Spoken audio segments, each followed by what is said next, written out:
Artis Ririn Dwi Ariyanti mengalami nasib apes setelah Jonathan Frizzy jadi tersangka kasus vape ilegal mengandung obat keras.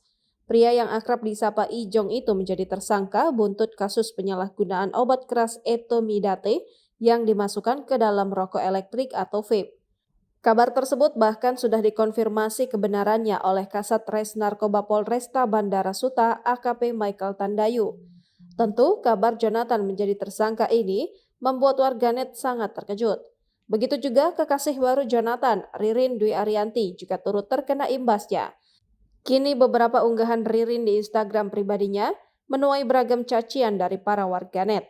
Tak sedikit netizen yang meminta agar wanita berusia 39 tahun tersebut tetap setia dengan Ijong, begitu sapaan akrabnya, meskipun sang aktor telah menjadi tersangka. Sebagaimana diketahui, Ririn Dwi disebut-sebut menjadi orang ketiga atas rumah tangga Ijong dengan mantan istrinya Dena Devanka. Buntut banyaknya hujatan di kolom komentarnya, Ririn langsung memilih untuk menutupnya.